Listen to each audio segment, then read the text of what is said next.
당대 가장 아름다운 미모를 자랑한 패티 보이드, 역대 최고의 락밴드 비틀즈의 조지 해리슨, 세계 최고 기타 연주 실력자인 에릭 클랩튼, 이 세 사람 사이에 얽힌 삼각관계 이야기 지금부터 시작합니다.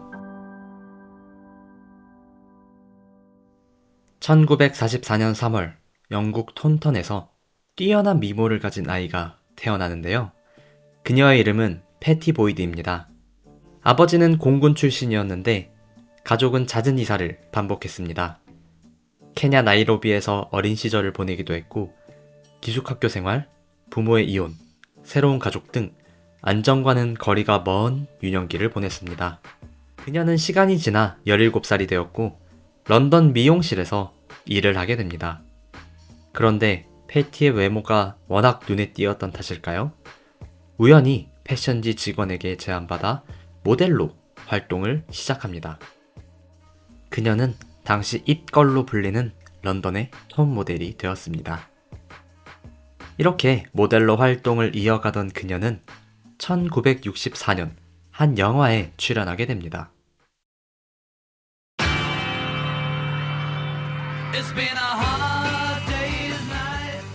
A Hard Day's Night, 비틀즈를 주인공으로 한 영화였고 패티의 역할은 아주 짧았습니다. 그녀는 10초 정도 등장했는데 대사는 단 한 단어뿐이었죠. Excuse me, madam. Excuse me, but these young men I'm sitting with wondered if two of us could come over and join you. I'd actually myself, only I'm shy. I'm sorry, miss. You mustn't fraternise with me prisoners. Prisoners? Convict in transit. Typical old lags, the lot of them. You are? Get out, ladies! Get out while you can! Excuse me, have you seen that little old man we were with? Broken out, the blessed freedom of it all. Have you got a nail file? These handcuffs are killing me. I was named, I'm innocent. I don't want to go. Sorry for disturbing you girls. I bet you can't guess what I was in for. 그런데 이 짧은 출연이 패티 보이드의 인생을 완전히 바꾸어 버립니다. 이 영화 촬영장에서 그녀는 비틀즈의 기타리스트 조지 해리슨을 처음 만나게 되죠. 조지는 첫눈에 패티에게 관심을 보였고 데이트를 신청합니다. 당시 패티는 애인이 있었기에 고백을 거절했지만 계속되는 애정 공세에 넘어가 남자친구와 헤어지고 조지 해리슨과 연애를 시작합니다. 둘은 2년간의 열애 끝에 1966년 1월 21일 결혼을 하게 되었죠. 그렇게 그들은 함께 밥도 먹고 술도 마시고 사랑을 키워가며 좋은 관계를 만들어가는 줄 알았으나 문제가 발생하게 됩니다. 당시 조지는 하레 크리슈나 교회에 심취하게 되는데요. 요가, 명상, 채식을 실천하며 해리스는 크리슈나 운동을 적극적으로 따랐습니다. 패티와의 관계보다도 종교적인 활동을 더 열심히 했었던 것입니다. 또한 하레 크리슈나교는 아이를 가지는 목적 외에 쾌락을 위한 관계는 엄격히 금지하고 있었는데요. 너무나 다른 종교 간에서 오는 의견 차이와 더불어 정신적으로도 육체적으로도 둘은 전혀 연결되지 못하고 있었습니다. 심지어 그 와중에 패티의 임신이 계속해서 실패하기도 했었죠. 그렇게 두 사람의 관계에 금이 가기 시작했습니다.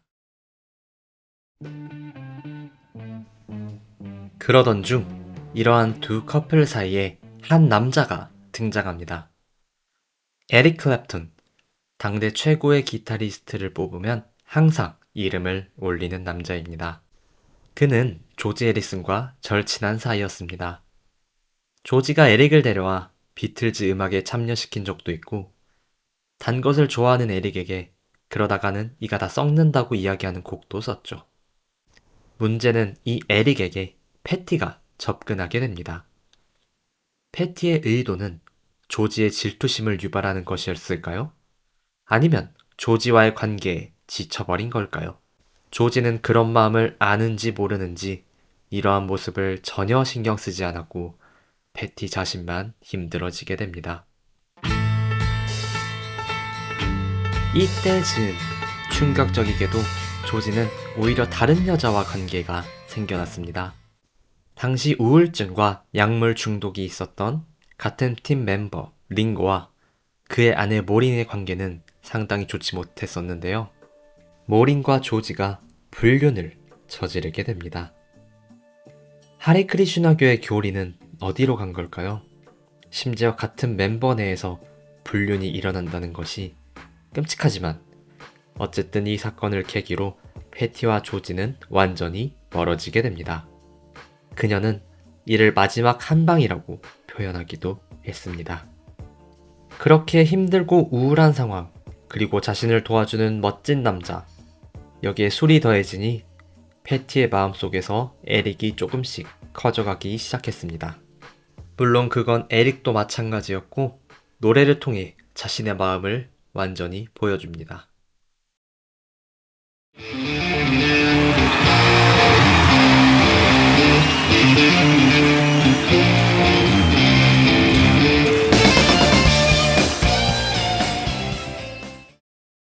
에릭의 연애 스타일은 조지와 조금 달랐을까요? 그녀를 자주 공연장에 데리고 갔던 에릭 덕분에 패티는 에릭의 공연장 분위기를 느낄 수 있었고 점점 더 그에게 빠져들게 됩니다. 그런데 이런 모습을 본 조지의 반응은 어땠을까요? 자신의 절친한 친구와 전 애인이 만나는 상황인데 말이죠. 이번에도 조지는 전혀 신경 쓰지 않았습니다. 에릭의 친구 관계는 계속 이어졌죠. 당시 해리슨이 에릭을 husband in law 라고 부르기도 했다는데요. 이는 영어권 표현으로 법적 관계는 아니지만 장인, 처남 등의 맥락에서 농담을 부르는 별칭이라고 합니다. 즉, 이런 모습만 봐도 조지는 일찌감치 패티에게서 마음이 떠났다는 것을 알 수 있습니다.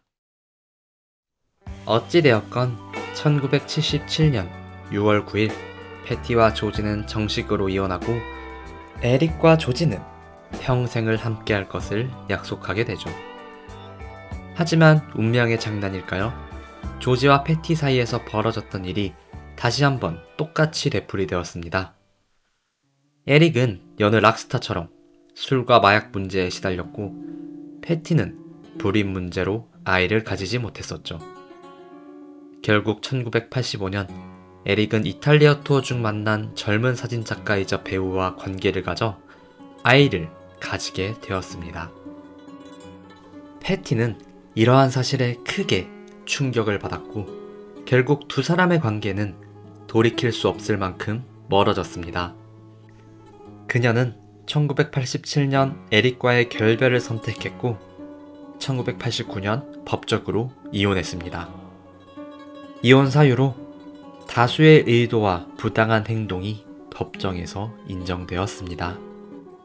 그렇게 아름다웠던 소녀 패티 보이드는 두 남자를 모두 떠나보내고 슬픔만을 남긴 채 혼자가 되었습니다. 이후 패티는 어떻게 되었을까요? 폭풍도 언젠가는 지나가고 맑은 하늘이 찾아오듯이 다행히 주변의 많은 조언과 도움으로 그녀는 다시 일어설 수 있었습니다.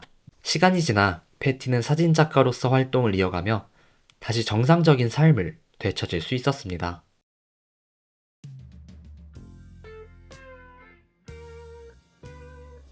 그녀의 아름다운 외모 덕분인지 독특한 매력이 있었던 것인지 내노라 하는 최고의 아티스트들이 그녀에게 구애했습니다. 그렇게 명실상부 최고의 밴드 비틀즈의 기타리스트 조지 해리슨과 세계 3대 기타리스트에 들어가는 에릭 클랩톤을 만나게 되었지만 결국 두 관계 모두 아픔과 상처를 남긴 채 끝이 나버렸습니다. 그럼에도 그녀는 존재 자체로 조지와 에릭에게 큰 영감을 주었고 비록 사랑의 결말은 안타까움을 남겼지만 Something, 레일라 등 뮤즈로서 여러 명곡들이 만들어지는 배경이 되어 패티 보이드는 락 스토리에 영원히 남게 되었습니다. 그리고 뮤즈로서 시절을 지나 포토그래퍼로서 지금의 패티 보이드는 그때의 상처를 딛고 일어나 더 단단해진 듯한 모습처럼 보이기도 합니다. 다들 자유분방한 락스타들이었기 때문일까요? 그렇기에 한 곳에 마음이 머무를 수 없는 사람들인 것일까요? 지금까지 다사다난하고 말이 많은 60년대의 러브 스토리였습니다. 시청해주셔서 감사합니다.